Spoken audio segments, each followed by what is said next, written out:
हाय, black white studio में आपका स्वागत है। आज मैं एक अमेरिकन ड्रामा थ्रिलर फिल्म समझाने वाला हूं, जिसका नाम है स्टोनहर्स्ट असाइलम। आगे स्पॉयलर्स हैं, ध्यान से देखो। फिल्म की शुरुआत में एक ऑक्सफोर्ड यूनिवर्सिटी का प्रोफेसर अपनी क्लास के सामने एलिजा ग्रेव्स नाम की औरत का केस दिखाता है, जिसे फीमेल हिस्टेरिया है। वो कहती है कि वो सही दिमाग की है, लेकिन प्रोफेसर उसे बेरहमी से छेड़कर उसका हिस्टेरिया ट्रिगर कर देता है। किसी भी इंसान को छुआ उसे गुस्से और पागलपन के हाल में पहुंचा देता है। डेमोन्स्ट्रेशन के बाद वो अपने असिस्टेंट को अगला पेशेंट लाने को कहता है। अब सीन बदलता है क्रिसमस ईव का। एक young doctor Edward NuGet Oxford से स्टोनहर्स्ट असाइलम पहुंचता है। उसे गार्ड्स और उनके हेड मिकी फिन बिल्डिंग के अंदर ले जाते हैं। असाइलम में 200 पेशेंट्स हैं। उनमें से ज्यादातर ब्रिटेन के अमीर और बड़ी फैमिलीज के हैं। एडवर्ड डॉक्टर लैम से मिलता है, जो कि सुपरिंटेंडेंट है। एडवर्ड डॉक्टर लैम को इम्प्रेस कर देता है। वो अपने आफ्टरनून राउंड्स पर उसे ले जाता है। वो उसे पेशेंट से मिलाता है। कुछ पेशेंट सोचते हैं कि वो जानवर हैं, कुछ अपनी दुनिया में रहते हैं, कुछ तो बस इसलिए हैं क्योंकि वो होमोसेक्सुअल थे। लेकिन एक पेशेंट डॉक्टर एडवर्ड की नजर पकड़ती है, लेडी एलिजा ग्रेव्स, वही औरत जो फिल्म की शुरुआत में थी। उसे फीमेल हिस्टेरिया के इलाज के लिए यहाँ रखा गया है। वो एक बड़ी फैमिली से है और एक बहुत अमीर आदमी से शादी हुई है। दुर्भाग्य से लेडी एलिजा को हिस्टेरिया है। कोई भी फिजिकल टच उसे गुस्सा दिलाती है। उसने अपने अब्यूसिव हस्बैंड का कान काट दिया था, इसलिए उसे उसके फादर ने असाइलम भेज दिया। डॉक्टर एडवर्ड एलिजा की म्यूजिक स्किल से बहुत इंप्रेस होता है। ऐसा लगता है कि वो उसे पसंद भी आ गया है। एडवर्ड डॉक्टर लैम के पेशेंट्स को ट्रीट करने के यूनिक तरीके से हैरान है। उनकी प्रॉब्लम्स ठीक करने की बजाय वो उनकी कंडीशंस को एक्सेप्ट करता है और उन्हें अपनी डिल्यूजन्स में खुश रहने देता है। डॉक्टर लैम एडवर्ड को उसी रात स्टाफ डिनर के लिए बुलाता है। डाइनिंग टेबल पर कई डिशेस हैं, लेकिन एडवर्ड हैरान रह जाता है जब वहां पेशेंट्स भी उनके साथ बैठते हैं। डॉक्टर लैम कहते हैं कि पेशेंट्स के लिए पोलाइट सोसाइटी के साथ मिक्स करना थेराप्यूटिक है। डिनर में सब खुश हैं, जब तक एडवर्ड नहीं कहता कि मिकी फिन नाम फनी है। ये सुनकर माहौल टाइट हो जाता है। सब खामोश हो जाते हैं, लेकिन मिकी फिन हिस्टेरिकली हंसता है। फिर वो एडवर्ड को एक ग्लास अल्कोहल देता है। एडवर्ड पीने ही वाला था कि टेबल के नीचे से एलिजा अपने पैर से मारती है। डॉक्टर का ग्लास गिर जाता है। फिर एलिजा एक्सक्यूज देते हुए उसे बाहर ले जाती है और उसे भाग जाने को कहती है, जितना जल्दी हो सके। वो कोई रीजन नहीं बताती। उसी रात एडवर्ड अपने रूम में कंफ्यूज्ड है। वो फ्यूचर के लिए अपनी गन तैयार रखता है। अचानक एक तेज आवाज आती है। एडवर्ड उसे फॉलो करते हुए बेसमेंट तक पहुंचता है। वहां कई लोग प्रिजन्स में बंद हैं और उसे मदद मांग रहे हैं। पहले तो उसे लगता है कि वो बहुत ही पागल पेशेंट्स हैं, लेकिन उनसे बात करने पर उसे पता चलता है कि वो असली स्टाफ और सुपरिंटेंडेंट हैं। डॉक्टर लैम असल में एक पेशेंट था जिसने म्यूटनी कर दी थी। उसने स्टाफ को लॉक कर दिया और पेशेंट्स को छोड़ दिया, मिकी फिन को भी। इन प्रिजनर्स में असली superintendent doctor Benjamin salt, 2 nurses और कई और लोग थे। उनको ड्रग्स वाला पिलाकर बेसमेंट में डाल दिया गया था। एडवर्ड को समझ आता है कि आज अगर एलिजा ने नहीं बचाया होता तो वो भी उन्हीं की तरह यहाँ होता। डर कर एडवर्ड एलिजा को सच बताने जाता है, लेकिन उसे तो पता ही था, असल में वो भी उन्हीं ल्यूनैटिक्स में से है जिसने डॉक्टर लैम की स्टाफ को जेल में डालने में मदद की थी। अगले दिन लैम एडवर्ड और मिकी फिन को अपने साथ राउंड्स पर ले जाता है। वो एडवर्ड को एक खतरनाक दिखने वाले पेशेंट के रूम में भेजते हैं। एडवर्ड के पास जाते ही वो पेशेंट उसे अटैक करता है और उसे मारने वाला होता है। तब एडवर्ड वॉल पर आर्थर नाम देखता है। वो अज्यूम करता है कि यही पेशेंट का नाम है और उसे आर्थर कहकर पुकारता है। इससे आदमी शांत हो जाता है। डॉक्टर लैम इंप्रेस होता है, लेकिन एडवर्ड को कई चोट लगती है। लेडी एलिजा उसकी देखभाल करती है। एडवर्ड उसे बताता है कि वो प्रिजनर्स को छुड़ाना चाहता है, लेकिन एलिजा डाउट करती है। इसकी थोड़ी देर बाद डॉक्टर लैम एडवर्ड को बुलाता है। डॉक्टर लैम चाहता है कि एडवर्ड डॉक्टर सॉल्ट पर एक एक्सपेरिमेंटल प्रोसीजर में उसकी मदद करे। वो उसे बेड पर बांध देता है। डॉक्टर लैम कहता है कि डॉक्टर सॉल्ट एक ल्यूनैटिक है जो खुद को असाइलम का असली सुपरिंटेंडेंट मानता है और उसे थेरेपी की जरूरत है। ये थेरेपी इलेक्ट्रोथेरेपी है। फिर एडवर्ड के सामने डॉक्टर लैम स्विच दबाता है, जिससे डॉक्टर सॉल्ट को करंट लगता है। वो एडवर्ड से भी ऐसा करने को कहता है। इलेक्ट्रोथेरेपी के बाद डॉक्टर सॉल्ट अपनी सारी मेमोरी खो देता है। अगला दिन नए साल 1900 का है।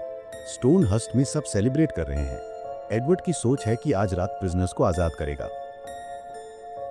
एक सेरेमनी होती है, सब डांस कर रहे हैं।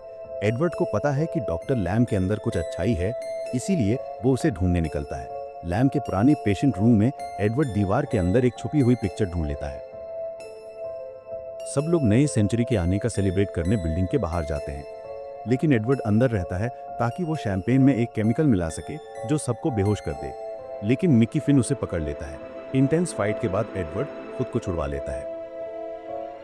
केमिकल वाली शैंपेन सेलिब्रेशन में ले आई जाती है और सबको बांटी जाती है, लेकिन जब सब पीने वाले होते हैं मिकी फिन उन्हें रोकता है और एडवर्ड की सारी चाल पकड़ी जाती है।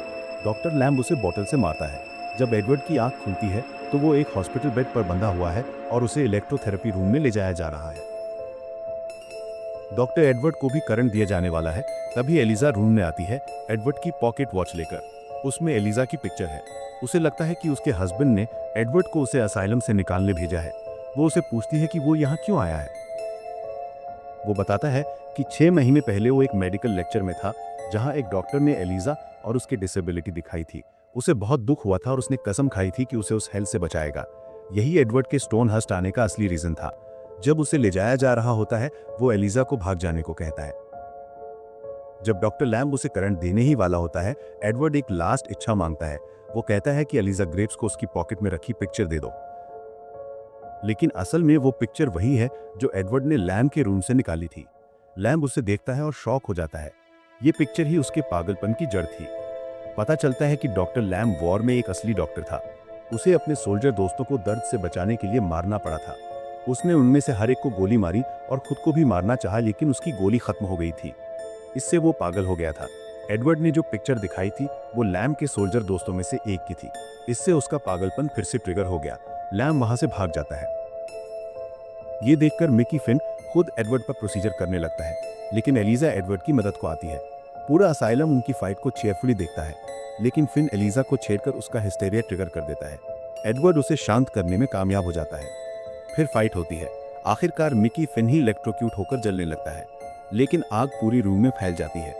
एलिजा बेसमेंट में प्रिजनर्स को बचाने जाती है, जबकि एडवर्ड लैम्ब को ढूंढने जाता है। वो उसे हॉलवे में पागल और डिल्यूडेड हाल में पाता है।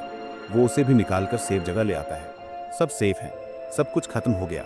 एडवर्ड चाहता है कि एलिजा नई जगह उसके साथ आए, लेकिन वो मानती नहीं है। दोनों एक लास्ट गुड बाय किस करते हैं और एडवर्ड कहता है कि उसे एक सीक्रेट बताना है। अब सीन कुछ महीनों बाद का है। स्टोनहर्स्ट वापस नॉर्मल हो गया है और पहले से बेहतर चल रहा है। असली हेड नर्स सब संभाल रही है।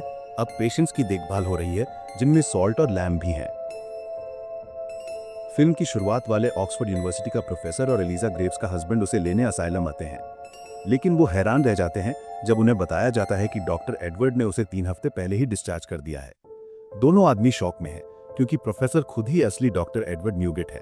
वो बताता है कि डॉक्टर बनकर जो यहाँ आया था वो असल में उसका एक पेशेंट था। उसने ऑक्सफोर्ड में मेडिकल डेमोन्स्ट्रेशन में एलिजा ग्रेव्स को देखा था। फिर वो लंदन के एक असाइलम से डॉक्टर एडवर्ड की चीजें चुराकर और उसकी आइडेंटिटी चुराकर यहाँ आया था, बस एलिजा ग्रेव्स को बचाने के लिए। फिल्म के एंड में हम मिसेस ग्रेव्स और नकली डॉक्टर न्यूगेट एडवर्ड को इटली के टस्कनी में देखते हैं। अब लोग उन्हें डॉक्टर और मिसेस लैम्ब के नाम से जानते हैं। दोनों खुश हैं और एक गार्डन में डांस कर रहे हैं। ये लगता है कि वो एक असाइलम है जो पीसफुली नन्स चलाती हैं। अब एक्सप्लेनेशन। एडवर्ड असल में खुद एक मेंटली इल पेशेंट था।